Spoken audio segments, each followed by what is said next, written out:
Já estamos de volta na programação da RIT, Rede Internacional de Televisão, com mais uma edição do nosso programa Análise Direta, sempre com um assunto importante para vocês. Hoje vamos falar com os profissionais e também profissionais de RH.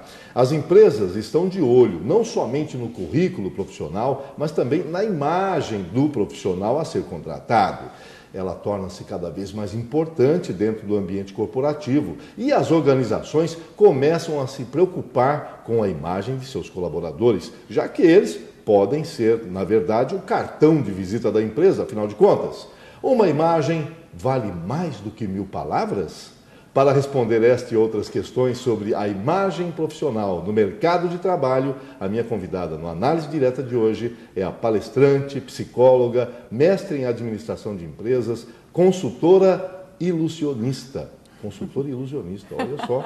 Que pessoa especial que trouxemos hoje. Estou falando dessa moça simpática, bonita, Obrigada. Muito elegante, a Meire Caminha. Seja muito bem-vinda, é um prazer conhecê-la. Obrigada, prazer é meu. meu. Estava ansioso pelo nosso encontro. Ai, que bom. Tenho ótimas referências a seu respeito. Que bom. Meire, sim, vamos eu lá. já te contrataria de cara, sabia? Se eu fosse Ainda bem, né? Ainda bem que a imagem está ajudando. A imagem está perfeita. Mas você sabe que essa coisa da imagem, essa coisa da primeira imagem que fica, ela realmente funciona. Ainda mais numa entrevista de emprego, né? E mesmo quando você vai tratar com um cliente, né? A primeira coisa que a gente vê é a pessoa como ela é, sem ela dizer nada, você já passa uma série de informações. Então, existem algumas pesquisas sobre imagem que diz o seguinte, que a primeira impressão nós causamos nos 3 primeiros segundos de contato. Nesses 3 primeiros segundos, a gente vai analisar tudo, todo o visual, ou seja, se o cabelo está penteado, se as unhas estão aparadas, se tem os dentes na boca, se a gente está com os dentes na boca, tudo isso. Se a tua roupa não está amassada, se você não está desalinhado. Então, por isso que eu sempre falo assim, olha, para você ter uma boa impressão, então tenta se ajudar, né? Então, penteia o cabelo, apara as unhas, faz a barba, porque tudo isso impacta na tua imagem. Então, por exemplo, a roupa. Pede um tempinho em casa fazendo uma combinação com roupas. Por exemplo, será que essa camisa combina com a gravata? Será que dá um contraste bacana ou não? Então, treina isso antes de colocar a roupa para trabalhar. Quer dizer, você não precisa fazer isso na hora só de sair, que você já está correndo e não tem tempo de se estudar, né? Faz isso antes. E aí você já tem algumas combinações que valorizam aquilo que você já tem. Porque tem gente assim que já está meio gordinha, então ela coloca uma camisa que aparece até o umbigo, sabe aquela coisa? Fica aquela coisa apertada e a pessoa não percebe, né? Acho que é bacana até os amigos que percebem isso, avisar a pessoa, né? Vai com o botão aberto até aqui, até o peito. Ainda tem aquela corrente. Isso. Fica parecendo o dono da banca do bicho. Exatamente. E aí, né, Eduardo, essas coisas a gente percebe, mas não fala, Mas não é? Incrível, e a gente ri dentro da Precisa gente. ter uma percepção, né? Não é tem possível. que ter. E a gente fala assim, agora não é conheço pessoas tão metódicas que já fazem isso na noite anterior. Claro, mas é o ideal. Né? É o ideal. É você dia anterior, amanhã é um dia importante. Isso. Né? E aí, uma vez que passou os 3 primeiros segundos, o restante da imagem ela precisa se confirmar. Então, aí entra uma outra fase. Nós somos, então, avaliados pelo nosso tom de voz, pela expressão facial e corporal e pela correção das palavras. Então, quer dizer, às vezes você tem uma super boa impressão da pessoa, aí a pessoa vai começar a falar com você, um nós vai, nós fica, umas concordâncias, sabe, né? Sim. E aí isso quebra a boa imagem que você teve. Né? Isso, né? Acho que não tem um diálogo que flui, né? Isso, mas o português falado de forma errada também às vezes usam dói gírias. no ouvido. Mas eu acho que isso aí tem muito a ver também para que função o candidato está se disposto a ocupar no futuro, né? Em que vaga ou qual profissão. Mesmo que seja bem operacional, vamos pegar assim... Mas se você pega um meio artístico, por exemplo, uma pessoa que vai trabalhar numa agência de publicidade. Sim. um jovem chega lá, ele pode estar de camiseta, ele pode estar tatuado, ele pode estar mas ele tem que estar a orelha furada, adequado. com brinco, não é? Dependendo do tipo de Depende empresa, de que emprego que ele tá, ele pode, mas assim, é sempre aconselhável, né, a pessoa não ir de bermuda, chinelo, sandália para uma entrevista de emprego, mesmo que seja para alguma coisa assim menos formal. Entendeu? Tá. Vamos supor, porque vamos dizer assim, o emprego é uma coisa importante para a pessoa. Então você se veste de acordo com a importância do evento. Então, por exemplo, a gente veste um terno, a gente coloca lá, uma mulher coloca lá um tailleur, uma roupa bonita para uma ocasião especial, porque aquela ocasião é especial. Então, por exemplo, os chineses, eles têm muito aquela coisa da roupa vistosa e eles têm na tradição uma filosofia que é assim, eles se vestem para os outros, eles não se vestem para eles só, porque quem está vendo é o outro, é você que está me olhando, né? Então, assim, eu preciso estar agradável aos olhos dos outros, além disso, é uma forma de respeito. Então, eu colocar, por exemplo, a gente se vestir de uma forma adequada para uma é diferente, reunião... muitas vezes se veste para nós mesmos. Né? Isso, né? a gente não tem essa preocupação com o outro. Nós temos uma personalidade, né, na roupa, né, própria. Porque lá a cultura é colaborativa, é cooperativa, e aqui é mais competitivo. Então, nós somos muito mais egocêntricos do que os orientais. Os orientais, eu digo nós porque eu já nasci aqui, né? Apesar da cara, já vou... Mas os orientais, eles são muito mais coletivistas e pensam muito mais nos outros do que em si mesmos, né? Então, eles usam essa questão da roupa também. Mas, assim, numa ocasião de emprego, é importante que a pessoa se vista bem. Então, assim, se vestir bem não é ir espalhafatoso com um brinco desse tamanho, não. É você ir de uma forma mais neutra. Bota uma calça, nada muito decotado, sem muitas informações, porque o importante lá é a tua competência. Você vai mostrar a sua competência. Agora, o falar correto é importante, mesmo que seja, por exemplo, o empacotador do mercado ou a pessoa que vai colocar as coisas na gôndola. É importante que essa pessoa também fale corretamente, porque ele vai falar diretamente com o cliente. O cliente vai falar assim, olha, onde é que fica a seção de biscoito? Ele vai responder, né? E ele também conversa com outras pessoas. Então, assim, todo mundo que trabalha na empresa, desde o manobrista, desde o segurança lá fora, independente de ser uma pessoa terceirizada, ela representa a empresa. Você chega no mercado, tem aquele repositor, né? E na camiseta, nas costas da camiseta está escrito lá, posso ajudar? Exato. E ele está colocando as coisas na prateleira, né? Isso. Aí não pode ser um grunhido, né? Você sabe unificar aí, por favor, onde eu acho a vela? Isso, ela tem que saber se comunicar. Não tem porque condições. O cliente espera isso. Ele espera, no mínimo, ser bem atendido e atendido com respeito. Isso significa ele parar o que está fazendo, olhar para a pessoa e não responder continuando o trabalho dele. Eu falo questão dos erros do atendimento. Em banco acontece bastante. Às vezes a pessoa está terminando de fazer um relatório, olhando para o computador e vem o cliente. Ele mal olha para o cliente e faz assim e fala. Do tipo, eu escuto com o meu ouvido, eu não preciso te olhar. Mas quando a gente deixa de olhar para uma pessoa, a gente deixa de reconhecer como ser humano. Então, a gente que está sendo atendido dessa forma, a gente acha ruim, né? A gente fala assim, nossa, a pessoa nem olha para mim. Você está sentindo um ar de desprezo na pessoa. Isso. Né? Então, todas essas informações são importantes quando você está falando de imagem profissional, porque tudo isso está contando pontos na sua imagem profissional. Aí, por exemplo, a primeira coisa é a impressão. Né? Eu olhei e já tive uma impressão, boa ou má. Aí depois eu comecei a conversar com você. Então eu começo a ver a sua energia. Quer dizer, será que a tua energia combina com o teu tom de voz, com a expressão facial, com a expressão corporal? Porque às vezes você vai até com a cara da pessoa, mas aí você vai falar, a pessoa parece um morto-vivo, né? A pessoa está assim... né? Você fala, nossa... Asseio, higiene, aparência, apresentação, ótimo. Isso. Vai falar, a pessoa parece estar morrendo, né? Então, e tem gente que vai assim para entrevista também, né? Senta assim, todo torto, e fala, não tem energia nenhuma, não tem brilho no olho, entendeu? Então, isso também nós avaliamos, de uma forma inconsciente, mas avaliamos. Falta pegada. Isso. E aí tem a última parte, né, que é da imagem, que é a sustentação dessa imagem, que é o longo prazo. Por exemplo, será que você realmente é uma pessoa confiável? Porque a imagem tem uma questão de credibilidade. E a credibilidade tem a ver com confiança.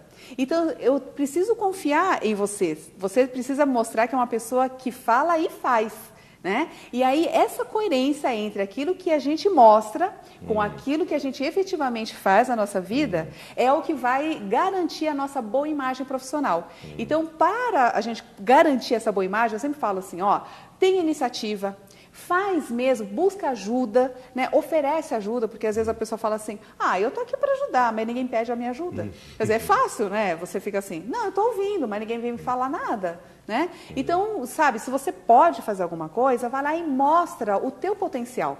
E às vezes a pessoa não conhece. Eu sempre falo assim também, divulga o que você está fazendo, se ajuda, né? Porque se você está fazendo uma pós-graduação, não fala para ninguém que você está fazendo uma pós-graduação. Não fala para ninguém que você está aí buscando uma oportunidade no mercado de trabalho. Não diz o que você sabe fazer, então ninguém vai adivinhar. Está procurando crescer, está procurando se Isso. aperfeiçoar. E ninguém vai chegar na tua porta, bater na tua porta e falar assim, escuta, você está precisando de alguma coisa? Não, as coisas não funcionam assim. É a gente que precisa passar essa informação para as pessoas.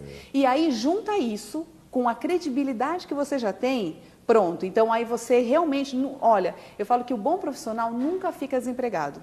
Porque o que falta no mercado são pessoas com iniciativa, que são proativas. Então, as pessoas que têm essas características, elas são caçadas no mercado. Então, mal a pessoa... São escassas, né? Exatamente. Então, os caçadores de talento estão sempre em volta dessas pessoas, porque elas são muito faladas pelos outros. Então, eles vão dizer assim, os seus próprios colegas de trabalho vão dizer assim, olha, o Eduardo, ele é muito bom, nossa, ele é um excelente profissional, ele é pontual, ele é isso, ele é aquilo, entendeu? Então, isso vai fazer no teu marketing pessoal, né? Então, eu falo que o marketing... Favor, né? É o que as pessoas falam da gente, né? Então, essa marca, essa boa imagem vai garantindo o teu sucesso futuro, né? Então, o seu cartaz como entrevistado também está ótimo. Né? Tá se vendo que você já chegou, não precisa ir para maquiagem, já veio maquiada. Isso. Quando você verdade, arrumou o cabelo, isso. Você tá... É verdade, mas isso tudo conta, não é verdade? Não dá para aparecer aqui tudo assim, né? A televisão é imagem, né? Isso, E aí a gente... E quando a imagem é bonita, então... ajuda, né? Isso ajuda muito. Mas, como eu te falei, não é tudo. Às vezes a pessoa é super bonita, mas você começa a conversar com a pessoa, você fala, socorro, que eu não aguento mais ficar aqui, né? Verdade. Né? Porque o restante não é coerente com a imagem, que é a primeira impressão que a gente teve. Por isso que eu falo assim, não adianta só você também ir super bonito. Se você não tem um conteúdo, também fica difícil, né? Então, às vezes, a pessoa como... Ou senão você tem um conteúdo que você não consegue sustentar. Isso. Não adianta nada. Então, a gente precisa se preparar. Como vários currículos que a gente vê por aí. Né? Isso. Aí a pessoa faz um currículo lindo. Bonito, isso. Né? Aí você vai conversar com a pessoa e aí você começa a ver uns buracos lá nas experiências, a pessoa não sabe explicar. É só decorativo, parece. Isso. Que aí você não vê a sustentação na hora da entrevista. Então, a entrevista de emprego, ela serve justamente para isso. Para ela fazer uma correção mesmo, uma coerência entre aquilo que existe ali escrito com a experiência prática da pessoa, porque às vezes a pessoa coloca um monte de coisa no currículo, né? É verdade. E você sabe que muita gente coloca coisa que é falsa mesmo, bota título que não tem, né? Então, algumas empresas pedem. É básico, coloca intermediário. Isso. Ou é intermediário, coloca avançado. E aí faz mesmo a entrevista e vê que a pessoa não sustenta. Né? E isso é ruim, porque a gente já começa a perceber que a pessoa fala uma coisa, mas ela não é. Então, você já começa a perceber que ela tem um problema de autoimagem, ou seja, ela se acha melhor do que ela realmente é, né? Isso também é um problema de autoestima, né? Porque se você não se conhece, ou você se coloca muito abaixo, ou você se coloca muito acima daquilo que você é. Você se distancia daquilo que você é realmente. Quando você se conhece, você pega os seus pontos principais e mais importantes e valoriza. Então, essa é a tua marca. Né? Agora, quando a pessoa não se conhece, o que ela faz? Ela fala, a maioria das pessoas tem esse problema. Se eu pedir para a pessoa listar 5 coisas, características negativas, ela sem pensar já fala, sou preguiçoso, não consigo acordar cedo, eu não tenho perseverança. Aí agora se eu pedir 5 coisas positivas, a pessoa fica pensando, não sei. Né? A gente foca muito naquilo que é negativo, né? Nos nossos defeitos. E a gente acaba perdendo o foco naquilo que nós temos de mais importante, que é o nosso diferencial, e a gente não usa para poder fazer a nossa marca e valorizar a nossa marca. Né? Legal, Miriam. Não vamos perder o foco, vamos ficar nesse Sim. assunto já. Vamos fazer um intervalo e voltamos para continuar. Tá ótimo. Nessa tocada que a gente estava, porque é importante, né, para a pessoa lá de casa Isso. saber todos os pontos, né, que está se preparando para arrumar um emprego, para se apresentar diante de um selecionador, né, de uma empresa. Isso, sempre dá um nervoso, então, né? a gente vai para o intervalo rapidinho e já voltamos, tá? Até já com o nosso tema de hoje. Uma imagem vale mais do que 1000 palavras? Com Meire Camia. Até já.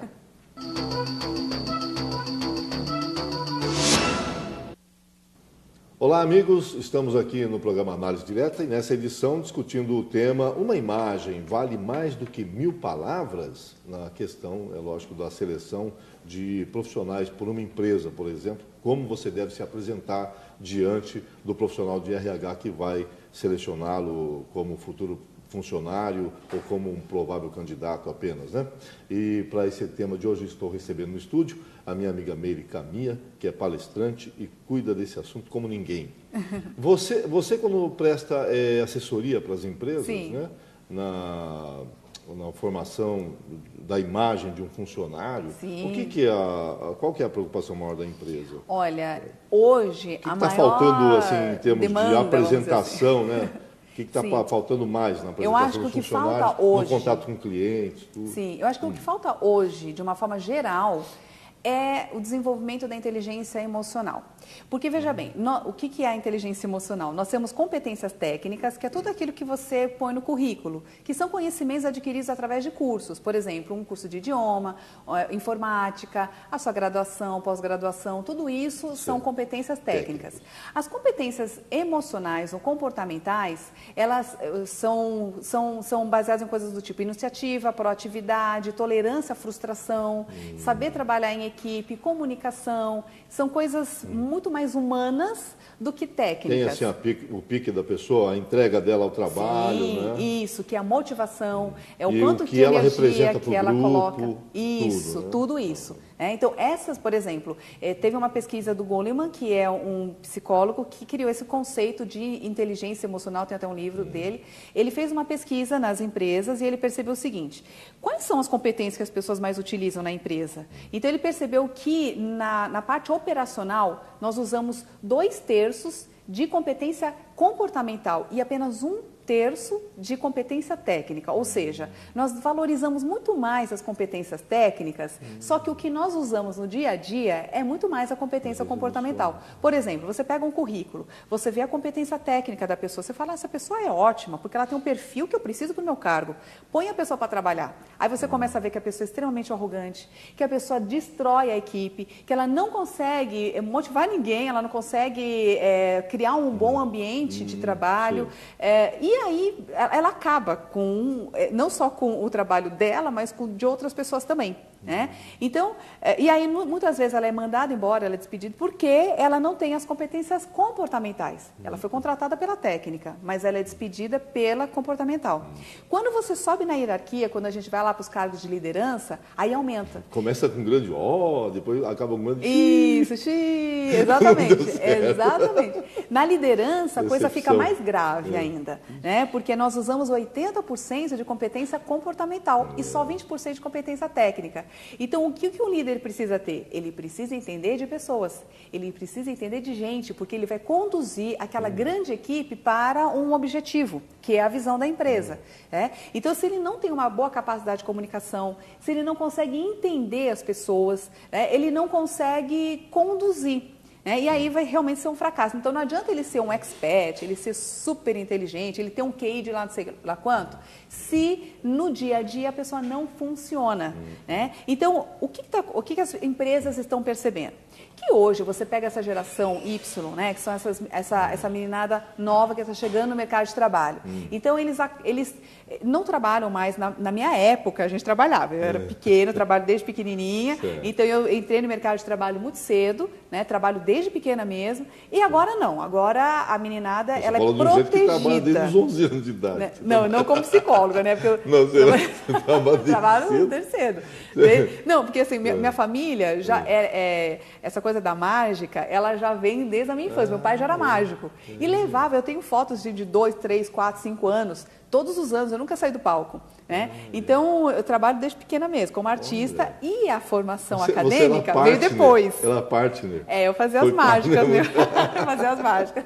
Que legal. Isso, então assim, você acaba adquirindo na vivência prática essas competências. Então, você aprende a lidar com o cliente, você aprende a ter uma postura frente ao cliente, sorrir, mesmo quando você está numa dor de cabeça lascada, você sorri, entendeu? Você sabe que você cumpre um papel, você trabalha comprometimento, a sua responsabilidade, tudo isso já desde a infância. Agora não, né? Então, assim, hoje a gente protege mais os nossos filhos, a gente coloca eles só para estudar, então eles dedicam todo o tempo que eles têm para desenvolver competência técnica.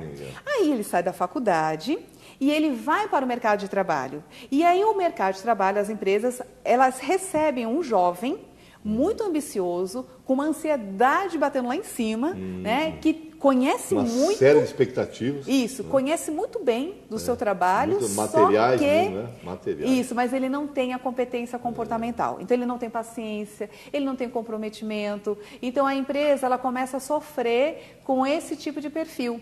Então esse é um caso, tá? Existem os outros casos, que são aquelas pessoas que já estão há muito tempo na empresa, né? Às vezes, elas só fazem aquele, o trivial, né? O feijãozinho com arroz e tal, aquela coisinha. Não faz nada mais. E a empresa precisa hoje de pessoas com iniciativa, com proatividade, porque a velocidade hoje é muito grande. Então, não dá mais para pegar um funcionário que só faz uma coisa.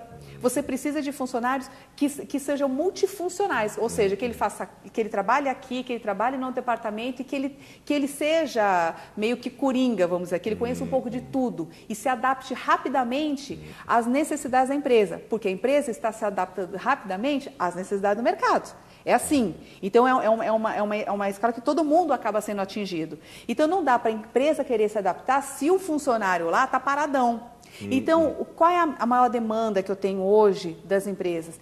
É justamente nesses pontos, né? Trabalhar, principal, motivação. E a motivação tem a ver com o propósito de vida, né? Então, muitas vezes a pessoa, quando ela acorda e não sabe para que ela existe, então aí você já começa a perceber que essa pessoa vai ter um problema de motivação. Que motivação significa motivo para ação. É por que você faz alguma coisa. Se você não sabe o porquê, né? Então, eu sempre falo assim que você trabalhar apenas pelo seu salário é a coisa mais pobre do mundo. Por quê? Porque você vai trabalhar um mês inteiro para ficar feliz um dia, que é o dia que você recebe o salário, e normalmente vai durar pouco, porque você já sabe que aquele dinheiro já se foi. Né? Então, ele não vai dar para fazer tudo aquilo que você gostaria. Agora, os estudos de motivação já indicaram que dinheiro é um dos fatores mais baixos de motivação. Por quê? Porque nós somos seres insaciáveis. Então, se hoje a gente recebe 20% ou 30% a mais do nosso salário, daqui a 2, 3 meses nós já estamos gastando esse dinheiro, nós já estamos com uma necessidade maior ainda. De mais 20, 30. Você fala assim, estou ganhando pouco. Né? Então, assim, é um fator paliativo. Agora, o que realmente funciona, o que realmente motiva as pessoas é o desafio. Então, você precisa desafiar a pessoa, porque todo ser humano tem dentro de si uma necessidade de crescer e melhorar como pessoa. Então, não só, às vezes, assim, a parte profissional, ela reflete também, deveria refletir, um crescimento pessoal. Quando eu falo em crescimento pessoal, estou falando do desenvolvimento de virtudes humanas, do tipo, eu olhar para mim mesma e saber que eu sou uma pessoa melhor do que eu fui lá no passado. Ou seja, eu sou uma pessoa mais tolerante, eu sou uma pessoa mais humana, eu sou uma pessoa mais humilde, eu sou uma pessoa mais disciplinada. Então, eu começo a perceber que a minha vida me lapidou de forma que é como a gente faz com o diamante, né? A gente vai pressionando o diamante, o carvãozinho, até ele virar um diamante. Somos nós, né? Então, a vida, ela bate aqui, bate ali, mas, apesar de todas as dificuldades que eu passo na vida, eu percebo que eu saio dela melhor. Então, quando eu enxergo isso, olhando para trás da minha vida, eu fico satisfeita comigo. Não é o dinheiro que vai me dar isso. Né? O que vai me dar isso é a satisfação pessoal. É olhar e perceber que eu melhorei. Eu preciso também saber que eu posso mais. Nós temos um potencial sempre maior e desconhecido. Então, quando você nunca sabe qual é o teu limite. Né? Então, assim, quando alguém te puxa esse limite, você fala, caramba, eu não sabia que eu era capaz de fazer isso e fiz.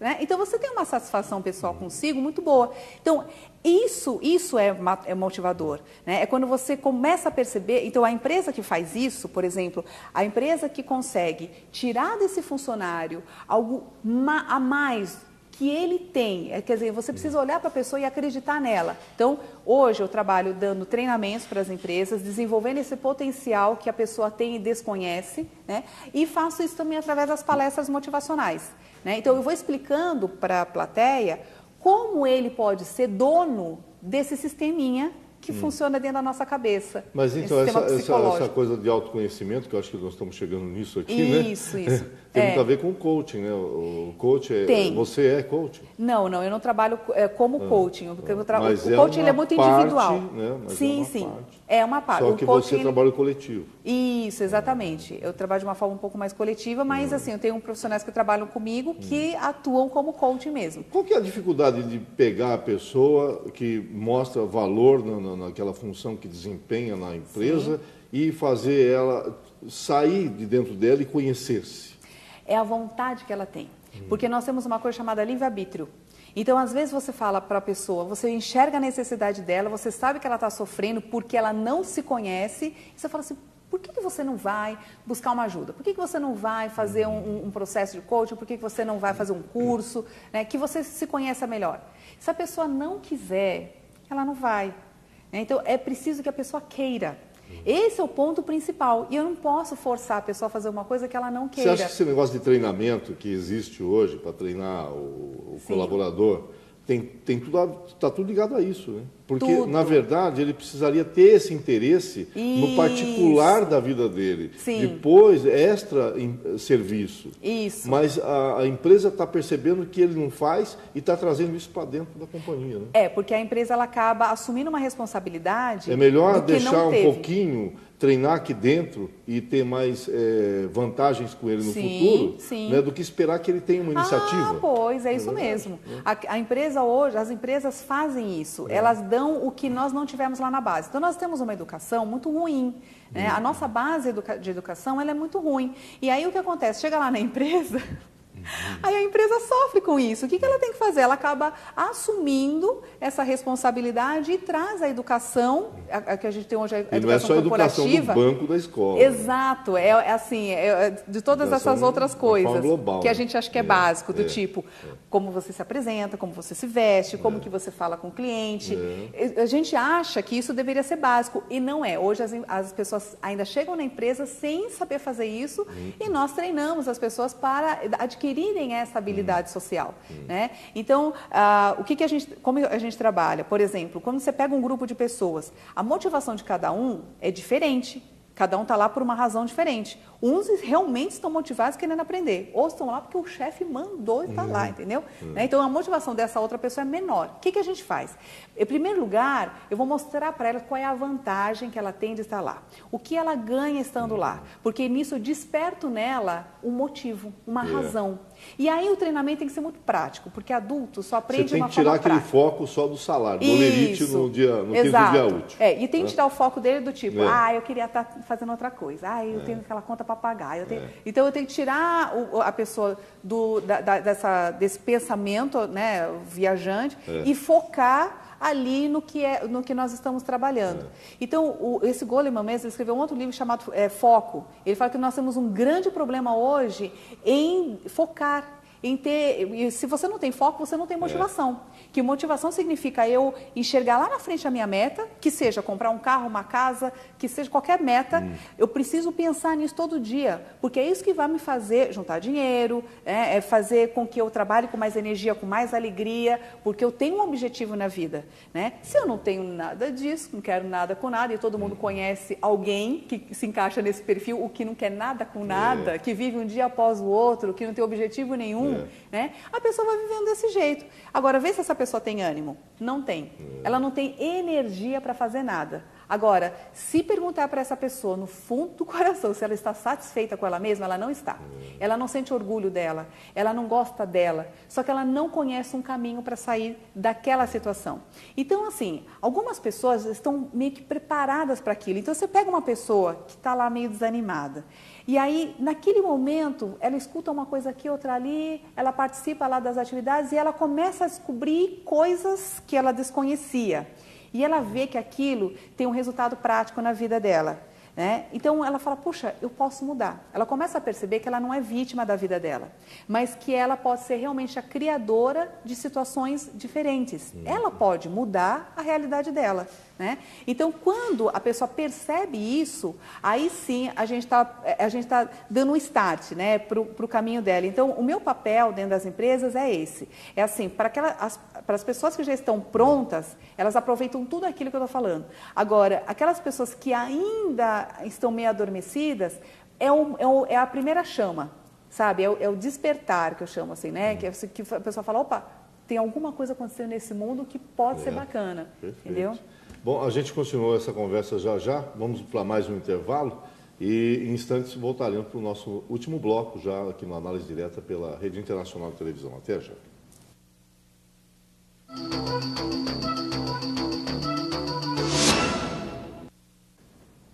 Já estamos de volta aqui na Rede Internacional de Televisão, depois desse intervalo, com o nosso tema no Análise Direta, uma imagem vale mais do que 1000 palavras. Quem está nos ajudando com o tema de hoje é a minha convidada Meire Camia. Meire, a gente estava falando da felicidade da pessoa desenvolver, desempenhar uma função, né? E ser feliz com isso e não ficar só pensando no que ganha com aquilo, né? Sim. Mas todo dia acordar bem disposta e sair para as suas funções, para a sua rotina de trabalho, né? Feliz, alegre, né? Bem disposta.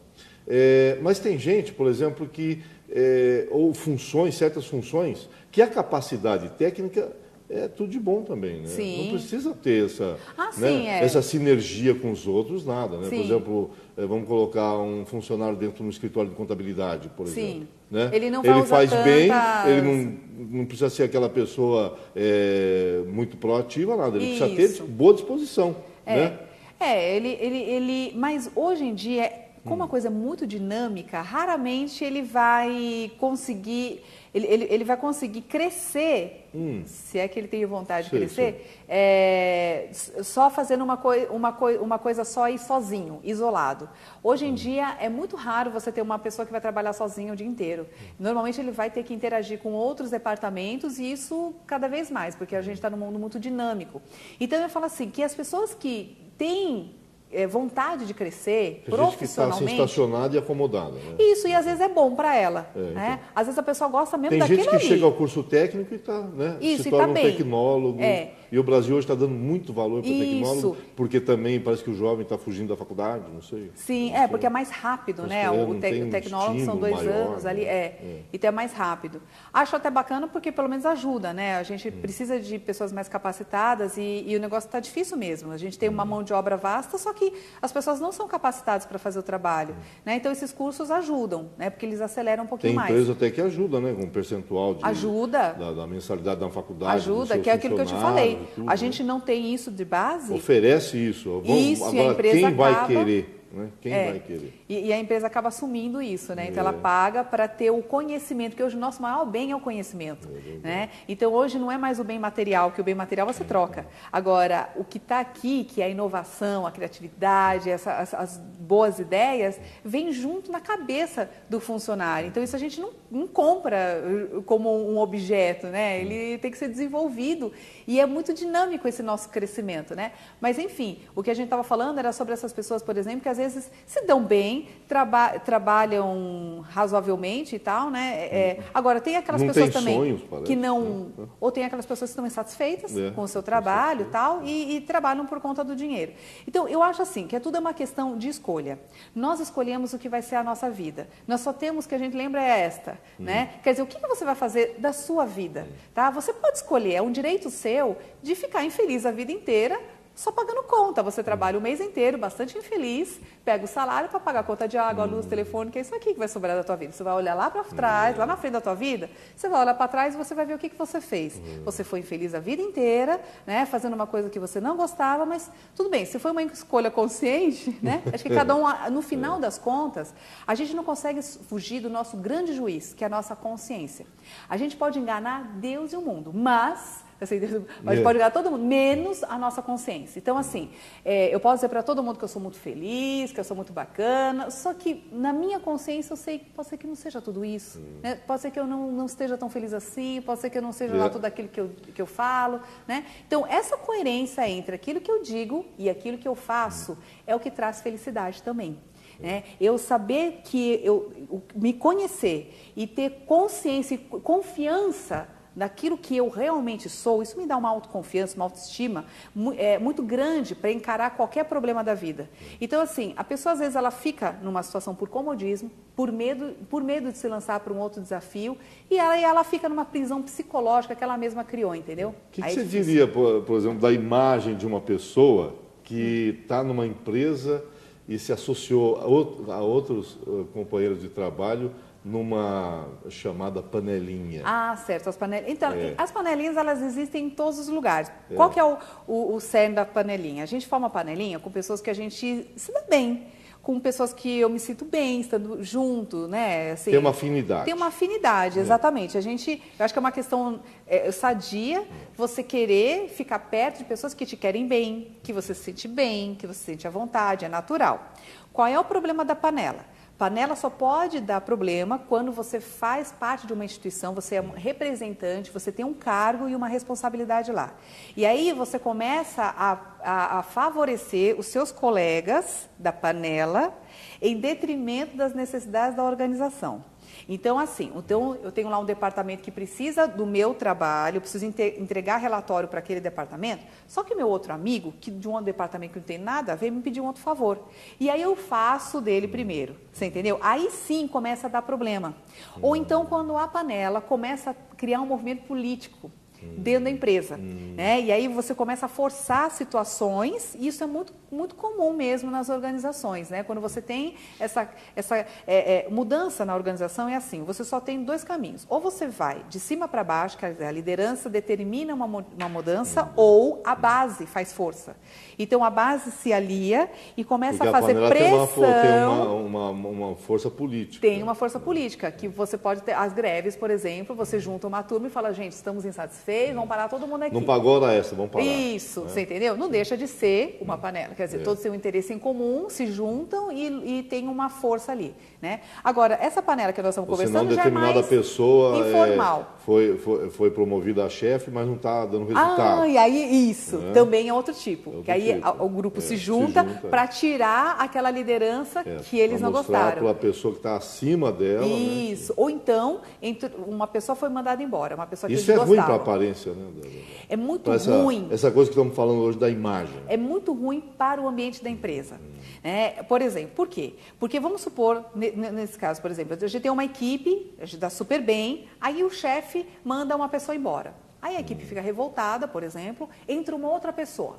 Aí pronto, eles começam a excluir aquela pessoa lá. Não falam com a pessoa, se vai falar, só fala por e-mail. Vamos sair para almoçar? Larga a pessoa lá. Começou o bullying. E sai, exatamente.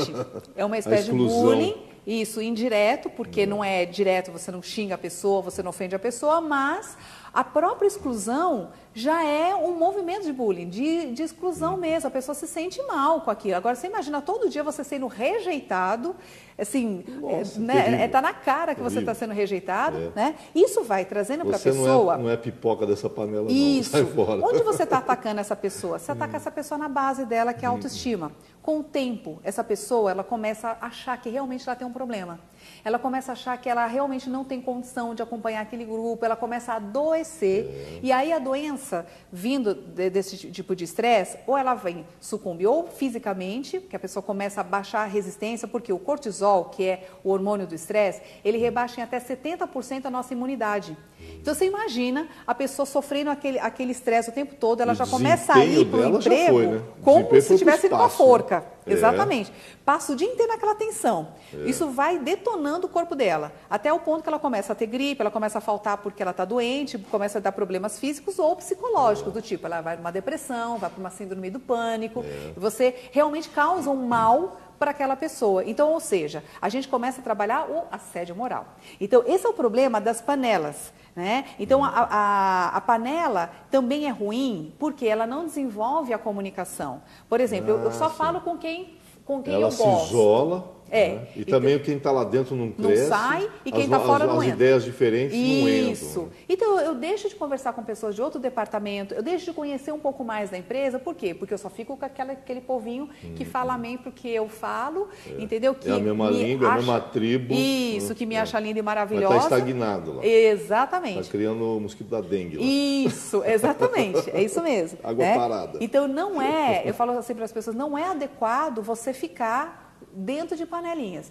É legal fazer, por exemplo, agora diferente de uma pessoa que se expressa bem, que lida bem com vários tipos de pessoas, e você circula em várias articulada. Panelas. Então você tem a panela do financeiro, você tem a panelinha do RH, você circula por esta pessoa, ela ganha muito mais do que qualquer outra que estiver dentro de panela, porque ela vai tirar proveito do melhor que cada panela pode dar para ela, em termos de conhecimento, em termos de relações humanas. É muito mais rico você lidar com um monte de gente do que ficar lá com só meia dúzia de gato pingado, você entendeu? E além disso, a gente tem uma outra vantagem, que a gente forma um patrimônio social muito maior. E 70% a 80% das indicações de trabalho, de recolocações de trabalho, são feitas por indicação.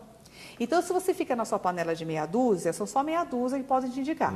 Se você aumenta a sua panela para umas 60, 100 pessoas dentro da empresa, são mais 100 pessoas que podem te indicar. Então, quer dizer, é um investimento também, né? É assim, você... No seu marketing pessoal. Isso. Né? E um crescimento pessoal também, porque pessoas diferentes fazem com que você desenvolva habilidades diferentes. Então, você fala assim, com essa pessoa tem que ser mais direta, com essa pessoa tem que ser um pouquinho mais né? Ela é muito belindrada, então tem que tomar um pouco mais de cuidado para falar com ela. Panela é uma coisa, acho que tem até um dado cultural forte na panela, porque existe até panela dentro de famílias, quando a família é grande. Então, porque é natural. É natural que a gente se aproxime de pessoas que nos querem bem, sabe?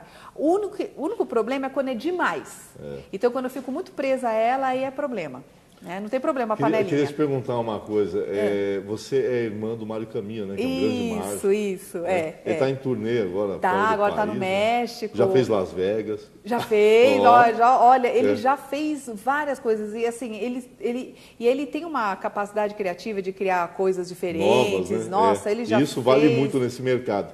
Mas você também é mágica. Também sou mágica. E você usa suas habilidades mágicas, também, ilusionistas. Por exemplo, nas palestras, né? Eu ilustro com mágica. E é muito dinâmico. Então, com as palestras, assim, eu falo sobre o conteúdo e aí eu fecho o conceito com a mágica. Então, eu chamo pessoas da plateia, bem interativo, animado. Porque hoje em dia, como a gente tem esse problema de foco, né? A gente dispersa a atenção muito rápido, os palestrantes, eles têm que criar formas diferentes de prestar atenção, de prender a atenção. Então, você fala o conteúdo, é dinâmico, chama uma pessoa e exemplifica aquilo, e além disso, né, de tornar dinâmico, a gente também usa os dois lados dos hemisférios cerebrais. Então, o lado esquerdo, por exemplo, o lado esquerdo do cérebro, ele é responsável pela parte mais objetiva. Então, eu decodifico o que eu estou ouvindo através desse lado, é o lado lógico. O lado direito do cérebro, ele é criativo, é onde a gente vai interpretar a música, os sons, as cores, as emoções, elas estão ali deste outro lado, entendeu? Então, quando você junta as duas coisas, porque a mágica é lúdica, né? Então ela usa bem o hemisfério direito. E quando você junta as duas coisas, então você traz uma emoção. Né? E a nossa memória, ela fica numa região muito primitiva, né? Então, assim, quando você, que é ligada à emoção. Então, assim, aprendizado bom mesmo é o que emociona. Então, normalmente, quando se faz a mágica, você tem ou um acesso de riso, ou as pessoas se emocionam mesmo, porque tem umas até que as pessoas choram. De maneira prática, porque a gente conhece um monte de truque de mágica, Sim, né? Quais são os truques que você usa que dão bom resultado? Olha, o que é cartola, coelhinho, flor, tem umas, por fita exemplo, sem fim? Não, tem uma mágica que é bem interessante, que é assim, quando eu estou falando de situações, porque em algumas situações de crise, por exemplo, algumas pessoas enxergam oportunidades enquanto outras só enxergam problemas. Por quê? É a mesma situação, mas as pessoas enxergam diferente. O que eu faço? Eu chamo uma pessoa da plateia, que eu vou explicar de uma forma prática. Aí eu faço uma mágica com ela, em que a pessoa da plateia enxergam o truque, e a pessoa que está participando não enxerga nada. Ela não sabe como está sendo feito, né? Ela é a cobaia lá. Você está revelando isso. a plateia. Aí, Quando termina a mágica, que a mágica é muito engraçada. Essa mágica é engraçada porque o pessoal casca o bico porque estão vendo que a pessoa lá não está enxergando, né? A pessoa senta e aí eu faço uma breve reflexão. Eu falo, gente, o que nós fizemos aqui? Aí eu falo assim, olha, concordam comigo que nós estávamos no mesmo ambiente, ninguém entrou, ninguém saiu, só que a realidade para a plateia que estava assistindo estava sendo muito diferente da realidade da pessoa que estava vivenciando a mágica. O que muda? O ponto de vista. Então, dependendo do ponto de vista que você enxerga a situação, muda totalmente a sua realidade. Muda o olho. E é isso que faz com que algumas pessoas enxerguem a oportunidade enquanto outras enxerguem problemas, entendeu? Né? Então, é uma forma prática, engraçada, né? E assim, muito rápida de você compreender um conceito. Né? Então, é mais ou menos dessa forma que eu utilizo. Muito entendeu? bom, Meire. Meire Caminha, foi um prazer. Infelizmente chegamos ao final. E eu espero que um dia você venha aqui e mostre alguma coisa para nós. Sim, é verdade. Né? Traga seus apetrechos aí. Isso. Para a gente ver, para você falar, eu faço isso, acontece isso. Exatamente. Que nem você fez agora, mas mostrando a mágica. Isso. Legal, Meire. Foi um prazer grande. O prazer foi meu. Muito Obrigada. agradável, muito bacana para também com a gente, adorei, conversar obrigada. com a gente, de fala fácil. É o que eu disse no começo do programa. Eu contrataria você de primeira.